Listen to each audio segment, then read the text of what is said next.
मेरे प्यारे देशवासियों, नमस्कार। नमस्कार। हमारी इस खास पेशकश में आपका स्वागत है। मैं हूं प्रतिबिंब शर्मा। किसी भी बड़े बदलाव की शुरुआत देखने में साधारण लगती है, लेकिन उसके मायने और असर हमेशा हमेशा के लिए अमिट रह जाते हैं। खास बात यह है कि बदलाव की शुरुआत होती है थोड़ी हटके। इस काम को प्रधानमंत्री नरेंद्र मोदी ने मन की बात कार्यक्रम के जरिए साबित किया। उनकी पहल में सबको साथ लेकर चलने का मादा था तो जन सरोकारों की बात थी। जन जन को जोड़ने का इरादा था तो स्वस्थ जीवन का मंत्र भी। तेजी से भागती दौड़ती जिंदगी के साथ कैसे स्वस्थ जीवन शैली को अपनाकर तनाव मुक्त रहा जा सकता है, इसकी बानगी प्रधानमंत्री मोदी ने मन की बात के साथ स्थापित की। अगले आधे घंटे में नजर डालेंगे कैसे प्रधानमंत्री मोदी की अपील मुहिम में बदली और कैसा रहा उसका असर।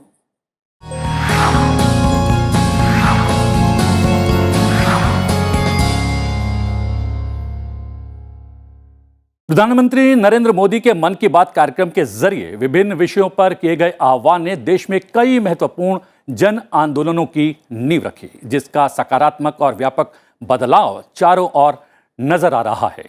प्रधानमंत्री ने 2014 को महात्मा गांधी जयंती पर स्वच्छ भारत अभियान की शुरुआत की। उसके एक दिन बाद मन की बात कार्यक्रम के पहले एपिसोड में प्रधानमंत्री ने इसे सफल बनाने के लिए सभी नागरिकों से अभियान से जुड़ने का आह्वान किया।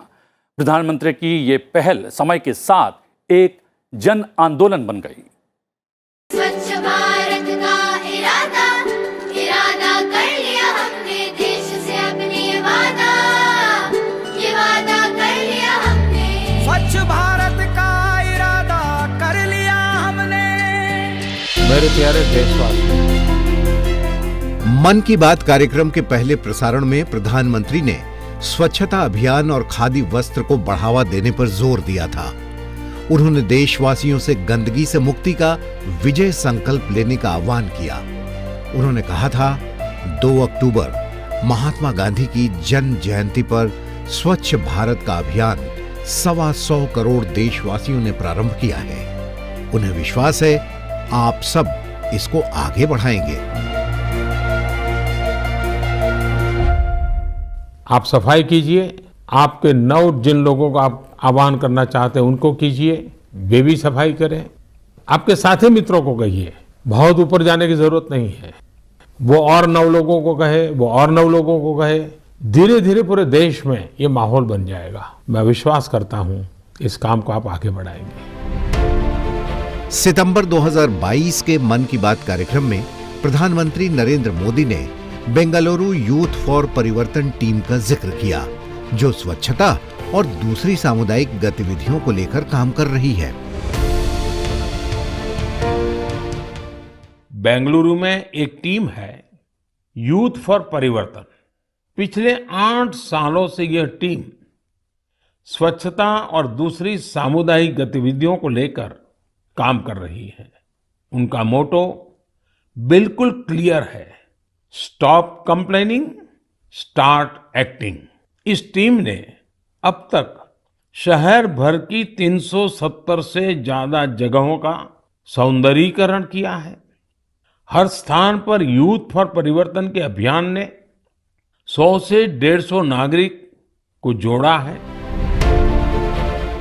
इसी कड़ी में प्रधानमंत्री नरेंद्र मोदी ने मेरठ के कबाड़ से जुगाड़ अभियान की सराहना की, जो पर्यावरण की सुरक्षा के साथ साथ शहर के सौंदर्यीकरण से भी जुड़ा हुआ है। मैं आपको मेरठ के कबाड़ से जुगाड़ अभियान के बारे में भी बताना चाहता हूं। यह अभियान पर्यावरण की सुरक्षा के साथ साथ शहर के सौंदर्यीकरण से भी जुड़ा है। इस मुहिम की खास बात यह भी है कि इसमें लोहे का स्क्रैप, प्लास्टिक वेस्ट, पुराने टायर और ड्रम जैसी बेकार हो चुकी चीजों का प्रयोग किया जाता है। कम खर्चे में सार्वजनिक स्थलों का सौंदर्यीकरण कैसे हो, यह अभियान इसकी भी एक मिसाल है। मन की बात कार्यक्रम में प्रधानमंत्री ने कहा कि स्वच्छ भारत मिशन का विस्तार भी बढ़ता गया, नए नए इनोवेशन भी जोड़ते गए। उन्होंने इस बात पर खुशी जताई कि भारत में आप कहीं भी जाएं तो स्वच्छता के लिए कोई न कोई प्रयास जरूर हो रहा है। समाज में कई ऐसे बड़े बदलाव हुए हैं जिनमें जन भागीदारी, सामूहिक प्रयास इसकी बहुत बड़ी भूमिका रही है। मिशन जल थल नाम का ऐसा ही एक जन आंदोलन कश्मीर के श्रीनगर में चल रहा है।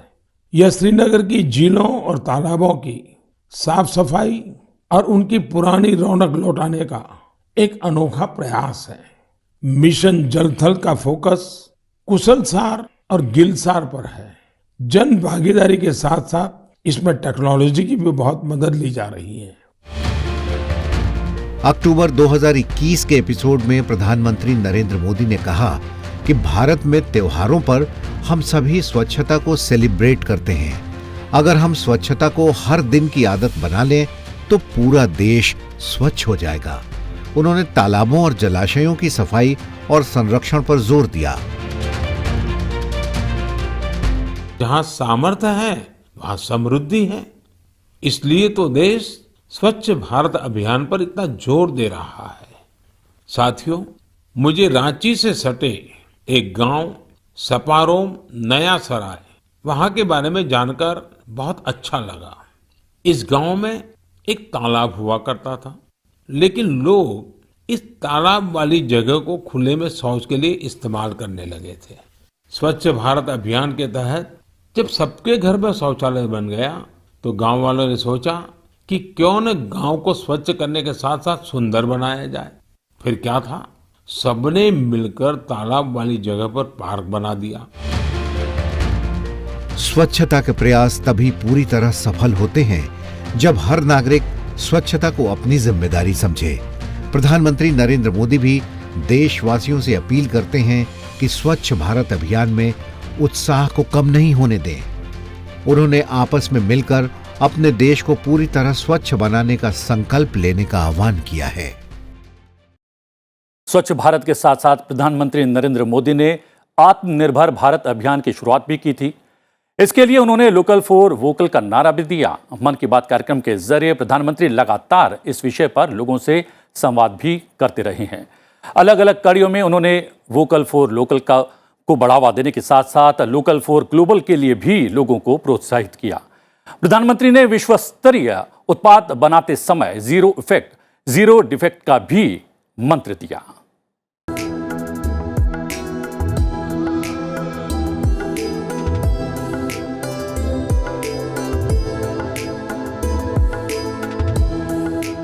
प्रधानमंत्री नरेंद्र मोदी ने मन की बात कार्यक्रम के जरिए आत्मनिर्भर भारत अभियान की सफलता के लिए देश में बने उत्पादों के उपयोग को बढ़ावा देने पर जोर दिया।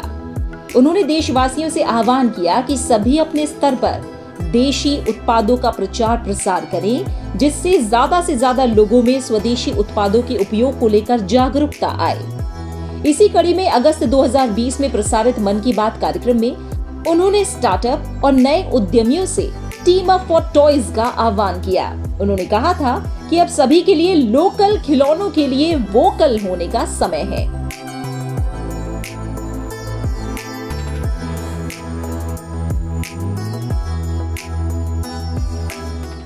साथियों, हमारे देश में लोकल खिलौनों की बहुत समृद्ध परंपरा रही है।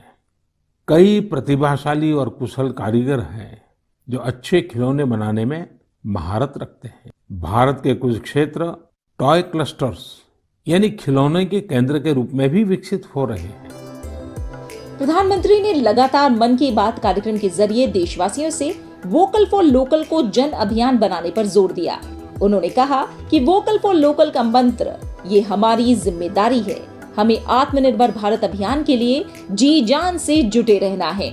उन्होंने अपील की कि आप जब खरीदारी करने जाएं तो वोकल फॉर लोकल का अपना संकल्प अवश्य याद रखें। बाजार से सामान खरीदते समय हमें स्थानीय उत्पादों को प्राथमिकता देनी है। खरीदारी मतलब वोकल फॉर लोकल। आप लोकल खरीदेंगे तो आपका त्योहार भी रोशन होगा और किसी गरीब भाई बहन, किसी कारीगर, किसी बुनकर के घर में भी रोशनी आएगी। मुझे पूरा भरोसा है जो मुहिम हम सब ने मिलकर शुरू की है, इस बार त्योहारों में और भी मजबूत होगी। 27 सितंबर 2020 को प्रसारित कार्यक्रम में उन्होंने कहा कि वोकल फॉर लोकल आज घर घर में गूंज रहा है। ऐसे में प्रोजेक्ट निर्माताओं और उद्योग जगत को अब ये सुनिश्चित करने का समय है कि हमारे उत्पाद विश्व स्तरीय हों। प्रधानमंत्री ने जीरो इफेक्ट जीरो डिफेक्ट का मंत्र दिया।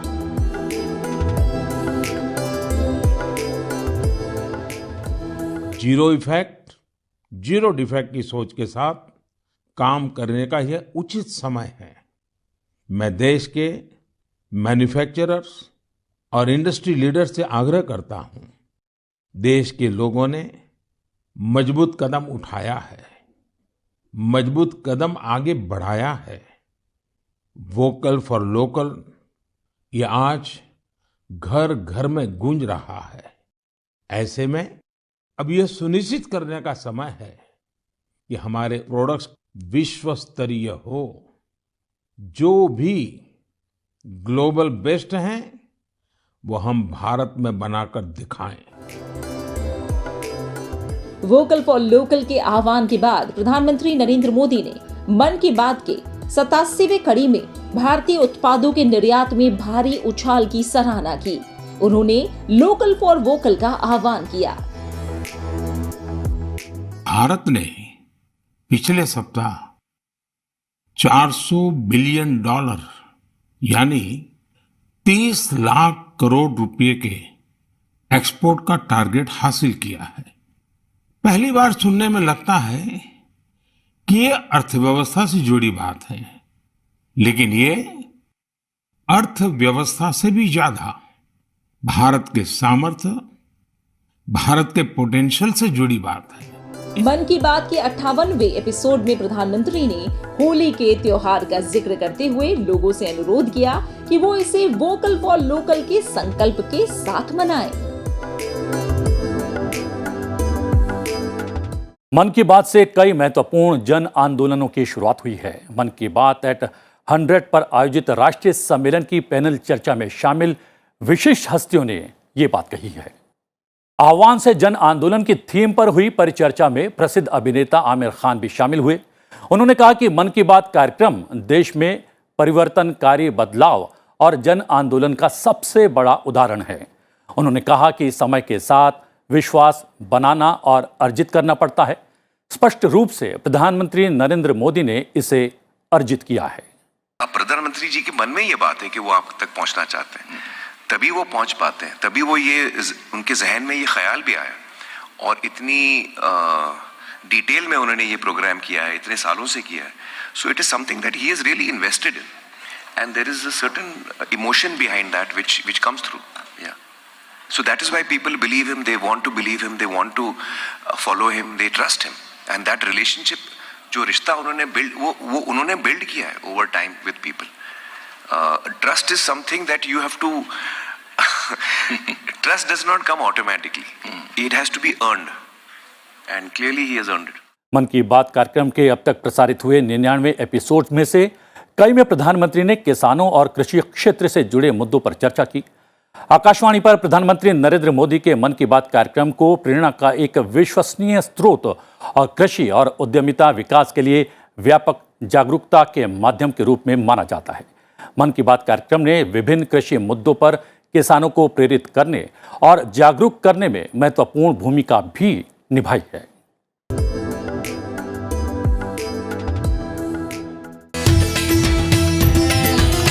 प्रधानमंत्री नरेंद्र मोदी ने अपने पसंदीदा कार्यक्रम मन की बात में खेती को लेकर किसानों से कई दफा खुलकर चर्चा की।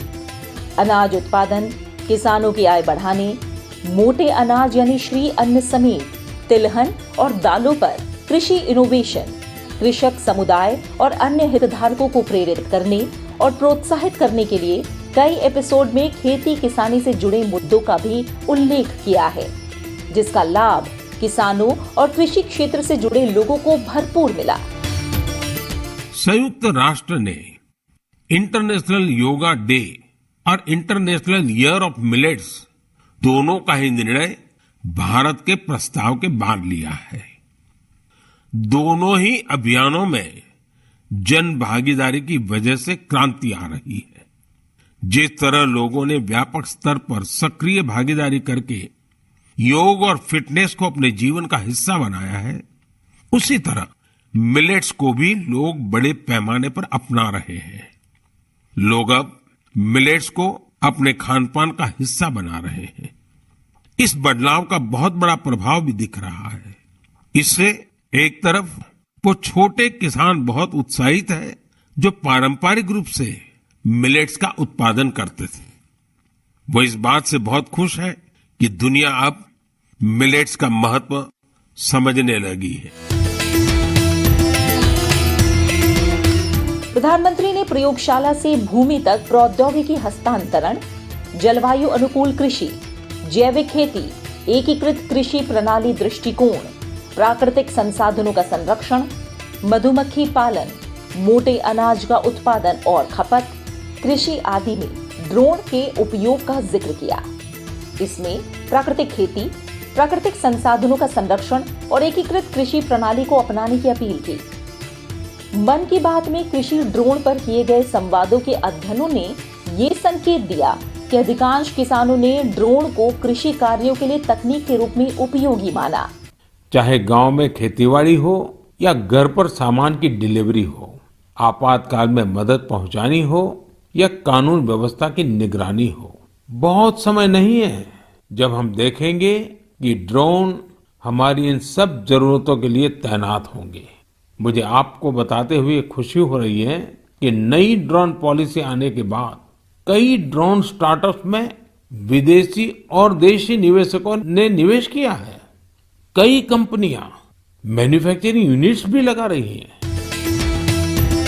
मन की बात को कृषि और उद्यमशीलता के विकास के लिए प्रेरणा का विश्वसनीय स्रोत और बड़े पैमाने पर जागरूकता के माध्यम के रूप में माना गया। इसके अलावा मन की बात ने कृषि स्टार्टअप को लेकर किसानों में जागरूकता फैलाई। मन की बात के एपिसोड में हाईलाइट की गई डिजिटल तकनीक, कृषि प्रौद्योगिकी को अपनाने के क्षेत्र में मोबाइल आधारित कृषि सलाहकार सेवाओं के उपयोग के बारे में किसानों की जागरूकता और ज्ञान में वृद्धि अहम माना गया। मन की बात के जरिए कृषि व्यवसाय को आसान बनाने के लिए किसान उत्पादक संगठनों यानी एफपीओ के लिए एक अनुकूल वातावरण बना। एफपीओ किसानों ने कहा कि मन की बात एपिसोड के साथ वो कृषि व्यवसायों को बढ़ावा देने वाली भारत सरकार की विभिन्न नीतियों और योजनाओं के बारे में भी जागरूक हुए। एग्रीकल्चर सेक्टर में रोजगार के नए अवसर पैदा करने के लिए, किसानों की आय बढ़ाने के लिए परंपरागत कृषि के साथ ही नए विकल्पों को, नए नए इनोवेशंस को अपनाना भी उतना ही जरूरी है। व्हाइट रिवॉल्यूशन के दौरान देश ने इससे अनुभव किया है।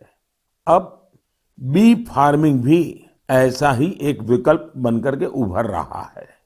बी फार्मिंग देश में शहद क्रांति या स्वीट रिवॉल्यूशन का आधार बना रही है, यानी एक तरह से आत्मनिर्भर भारत अभियान में मदद कर रहे हैं। मन की बात के जरिए ही किसान रेल किसानों को उनकी जल्दी खराब होने वाले कृषि उपजों को कम से कम समय में परिवहन की सुविधा प्रदान करने में मदद मिली।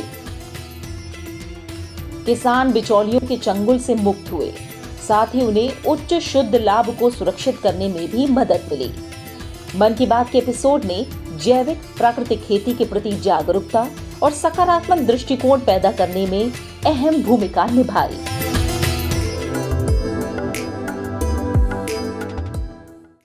प्रधानमंत्री नरेंद्र मोदी की मन की बात एक असाधारण पहल है जो देशवासियों को अपने समाज और देश के साथ साथ विकास के लिए जन आंदोलन से जुड़ने के लिए प्रेरित करता रहा है।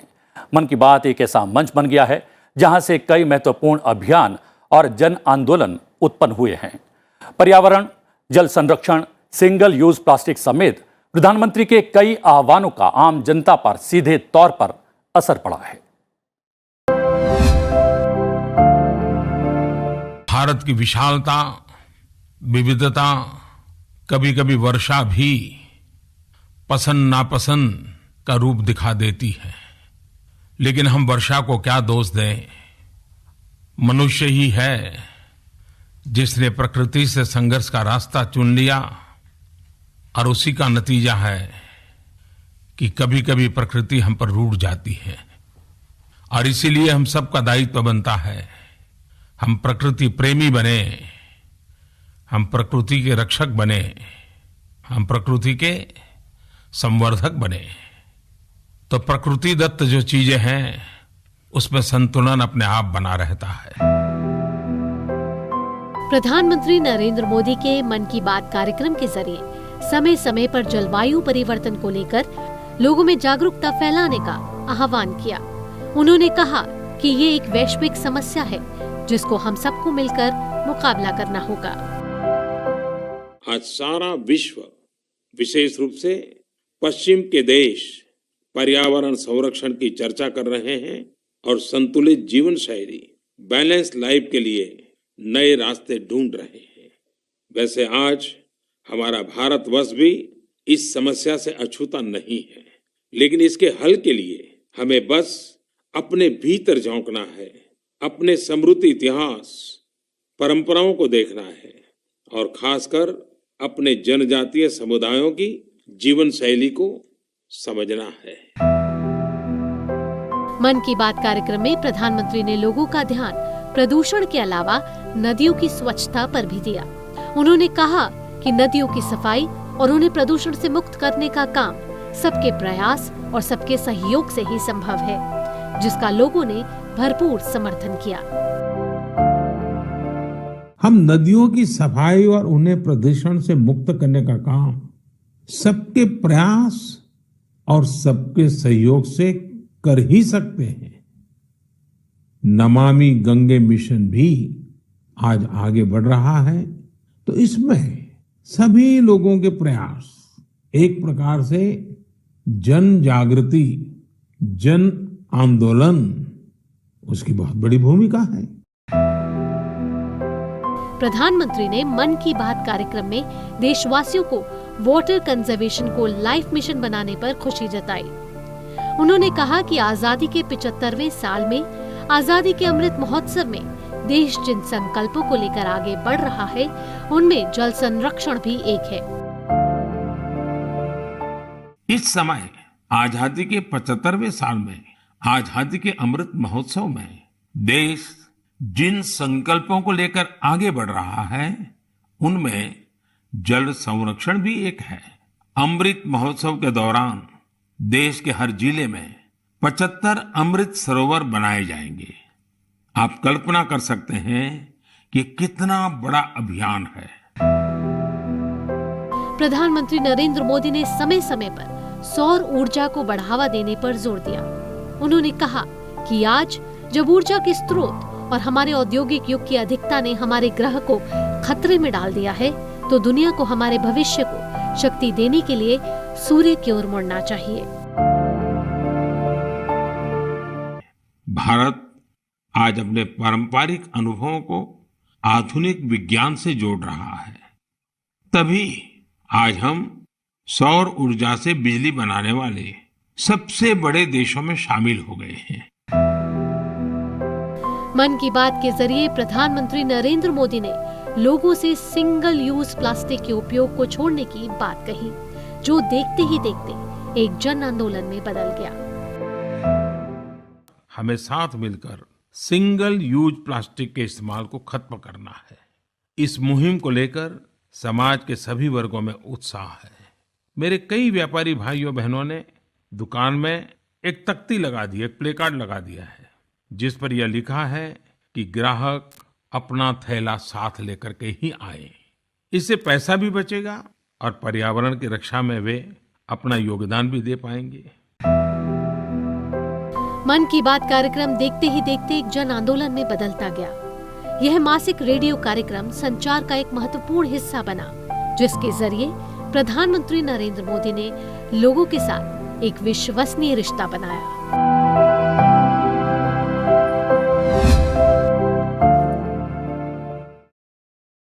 कहा जाता है जो फिट है वो हिट है। हमारे जीवन में सबसे ज्यादा जरूरी हमारा स्वास्थ्य है। आजकल की भागदौड़ भरी जिंदगी में हेल्थ का रोल और भी ज्यादा महत्वपूर्ण हो गया है। इसी को लेकर प्रधानमंत्री नरेंद्र मोदी लगातार लोगों को हर मंच से बेहतर स्वास्थ्य के साथ ही फिटनेस का भी मंत्र दे रहे हैं। मन की बात कार्यक्रम के जरिए उनकी सोच अब साकार हो रही है। फिटनेस लोगों के रूटीन का हिस्सा बन चुका है।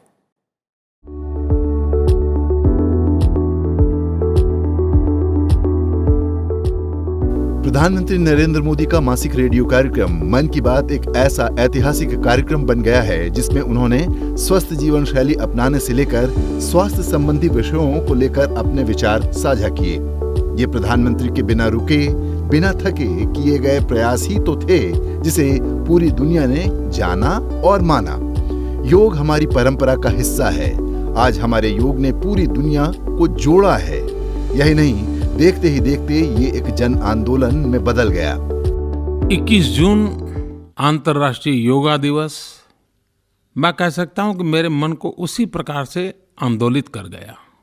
जिस समय यूएन में मैंने ये विषय रखा था तब ऐसा ही लग रहा था जैसे चलो भाई एक बात हो जाए, लेकिन 21 जून का जो दृश्य देखा, जहां जहां सूरज गया, जहां जहां सूरज की किरणें गई, दुनिया का कोई भूभाग ऐसा नहीं था जहां योग के द्वारा सूर्य का स्वागत न हुआ हो।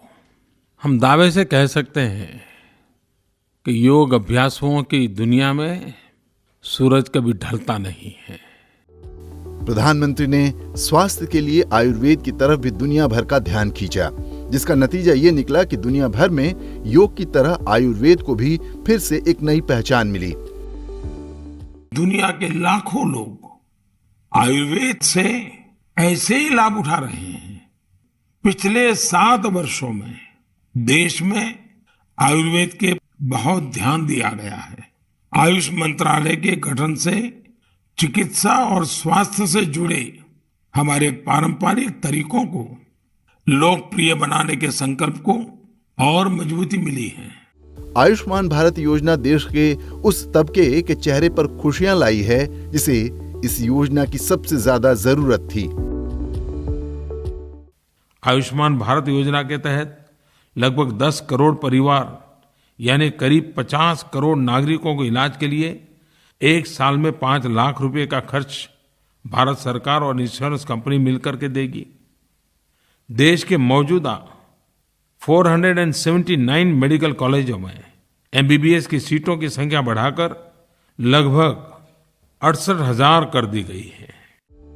प्रधानमंत्री नरेंद्र मोदी के जरिए सभी भारतीयों के लिए शुरू किए गए फिटनेस का डोज आधा घंटा रोज अभियान को विश्व स्वास्थ्य संगठन से सराहना मिली। प्रधानमंत्री का आह्वान जल्द ही एक जन अभियान में बदल गया। मैंने देशवासियों से, खास करके हमारे युवाओं से फिट इंडिया का आह्वान किया था और मैंने हर किसी को निमंत्रण दिया था, आइए फिट इंडिया से जुड़िए, फिट इंडिया को लीड कीजिए। और मुझे बहुत खुशी हुई कि लोग बड़े उत्साह के साथ इसके साथ जुड़ रहे हैं। बहुत सारे लोगों ने इसके लिए अपना सपोर्ट दिखाते हुए मुझे लिखा है, पत्र भेजे हैं, सोशल मीडिया पर अपना फिटनेस मंत्र फिट इंडिया स्टोरीज भी शेयर की है। प्रधानमंत्री नरेंद्र मोदी ने मन की बात कार्यक्रम के 98वें एडिशन में ई संजीवनी ऐप का जिक्र किया। यही नहीं, प्रधानमंत्री ने मेडिकल सेवाओं से जुड़ी इस ऐप को एक आम आदमी के लिए जीवन रक्षक ऐप भी माना। डिजिटल इंडिया की शक्ति को घर घर पहुंचाने में अलग अलग ऐप्स की बड़ी भूमिका होती है। ऐसा ही एक ऐप है ई संजीवनी। इस ऐप से टेली कंसल्टेशन यानी दूर बैठे वीडियो कॉन्फ्रेंस के माध्यम से डॉक्टर से अपनी बीमारी के बारे में सलाह कर सकते हैं। इस ऐप का उपयोग करके अब तक टेली कंसल्टेशंस करने वालों की संख्या 10 करोड़ के आंकड़े को पार कर गई है। आप कल्पना कर सकते हैं, वीडियो कॉन्फ्रेंस के माध्यम से 10 करोड़ कंसल्टेशंस, मरीज और डॉक्टर के साथ अद्भुत नाता, ये बहुत बड़ी अचीवमेंट है। प्रधानमंत्री नरेंद्र मोदी के मन की बात कार्यक्रम के जरिए की गई अपील का असर लगातार देखा गया है।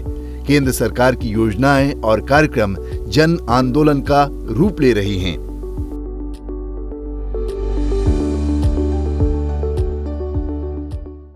भारत समेत पूरी दुनिया में कोरोना महामारी ने जमकर तबाही मचाई है। लाखों लोग इस बीमारी की चपेट में आकर काल के गाल में समा गए। भारत में भी कोरोना महामारी के बाद लॉकडाउन की घोषणा की गई। इस दौरान प्रधानमंत्री नरेंद्र मोदी ने रेडियो पर मन की बात के जरिए लोगों को धैर्य बनाए रखने और कोविड महामारी से मुकाबले के लिए समय समय पर प्रेरित किया। प्रधानमंत्री ने देशवासियों के धैर्य और साहस की सराहना करते हुए कोरोना के खिलाफ लड़ाई में देशवासियों की एकजुटता की तारीफ की।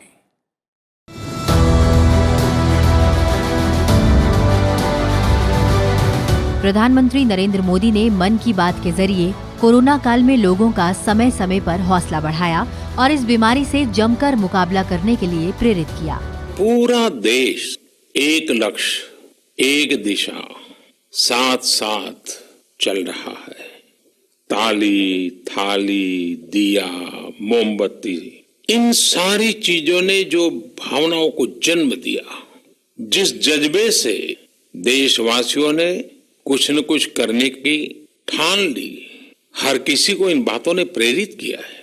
शहर हो या गांव, ऐसा लग रहा है जैसे देश में एक बहुत बड़ा महायज्ञ चल रहा है, जिसमें हर कोई अपना योगदान देने के लिए आतुर है। उन्होंने मन की बात के जरिए कोरोना संकट से बचने के लिए कड़ाई और दवाई पर जोर दिया। मार्च 2020 में प्रसारित मन की बात कार्यक्रम में प्रधानमंत्री ने देशवासियों से इस संकट से निपटने के लिए सहयोग की अपील की। मैं सभी देशवासियों से क्षमा मांगता हूं और मेरी आत्मा कहती है कि आप मुझे जरूर क्षमा करेंगे, क्योंकि कुछ ऐसे निर्णय लेने पड़े हैं जिसकी वजह से आपको कई तरह की कठिनाइयां उठानी पड़ रही हैं। खास करके मेरे गरीब भाई बहनों को देखता हूं तो जरूर लगता है कि उनको लगता होगा कि ऐसा कैसा प्रधानमंत्री है, हमें इस मुसीबत में डाल दिया। उनसे भी मैं विशेष रूप से क्षमा मांगता हूँ। हो सकता है बहुत से लोग मुझसे नाराज भी होंगे कि ऐसे कैसे सबको घर में बंद कर रहे हो। मैं आपकी दिक्कतें समझता हूँ, आपकी परेशानी भी समझता हूँ, लेकिन भारत जैसे 130 करोड़ की आबादी वाले देश को कोरोना के खिलाफ लड़ाई के लिए एक कदम उठाए बिना कोई रास्ता नहीं था। कोरोना के खिलाफ लड़ाई जीवन और मृत्यु के बीच की लड़ाई है और इस लड़ाई में हमें जीतना है, और इसीलिए ये कठोर कदम उठाने बहुत आवश्यक थे। किसी का मन नहीं करता है ऐसे कदमों के लिए, लेकिन दुनिया के हालात देखने के बाद लगता है कि यही एक रास्ता बचा है। आपको, आपके परिवार को सुरक्षित रखना है। मैं फिर एक बार आपको जो भी असुविधा हुई है, कठिनाई हुई है, इसके लिए क्षमा मांगता हूं। प्रधानमंत्री ने कोरोना काल के दौरान जान जोखिम में डालकर कोरोना वायरस के खिलाफ जंग में जुटे डॉक्टर, मेडिकल स्टाफ और मीडिया कर्मियों की भी सराहना की। जनवरी 2022 में साल के पहले मन की बात कार्यक्रम में प्रधानमंत्री ने लोगों का हौसला बढ़ाते हुए कोरोना की नई लहर के खिलाफ सतर्क रहने का आह्वान किया। अपने देश की वैक्सीन पर देशवासियों का ये भरोसा हमारी बहुत बड़ी ताकत है। अब तो कोरोना संक्रमण के केस भी कम होने शुरू हुए हैं। ये बहुत सकारात्मक संकेत है। लोग सुरक्षित रहें, देश की आर्थिक गतिविधियों की रफ्तार बनी रहे, हर देशवासी की यही कामना है। आकाशवाणी के मासिक रेडियो कार्यक्रम मन की बात की 82वीं कड़ी में अपने विचार साझा करते हुए प्रधानमंत्री ने कहा कि भारत के टीकाकरण कार्यक्रम की सफलता को लेकर वो आश्वस्त थे, क्योंकि वो देशवासियों की क्षमताओं से भली भांति परिचित है। साथियों, 100 करोड़ वैक्सीन डोज का आंकड़ा बहुत बड़ा जरूर है, लेकिन इससे लाखों छोटी छोटी प्रेरक और गर्व से भर देने वाली अनेक अनुभव, अनेक उदाहरण जुड़े हुए हैं। बहुत सारे लोग पत्र लिखकर मुझसे पूछ रहे हैं कि वैक्सीन की शुरुआत के साथ ही कैसे मुझे यह विश्वास हो गया था कि इस अभियान को इतनी बड़ी सफलता मिलेगी। इसके अलावा प्रधानमंत्री नरेंद्र मोदी ने समय समय पर कोविड काल के दौरान मन की बात कार्यक्रम के जरिए लोगों का हौसला बढ़ाया। उन्होंने कोविड महामारी से लड़ने और टीकाकरण अभियान को जन जन तक पहुंचाने के लिए स्वास्थ्य कर्मियों के साथ साथ आम लोगों की भी सराहना की।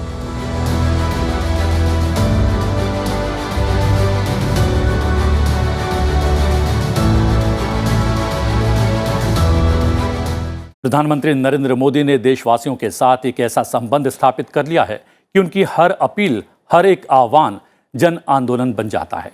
मन की बात श्रृंखला भी ऐसी ही एक अनूठी कड़ी है और इस बार का रविवार तो और भी विशेष होगा क्योंकि इस रविवार प्रधानमंत्री पूरा करेंगे मन की बात का शतक।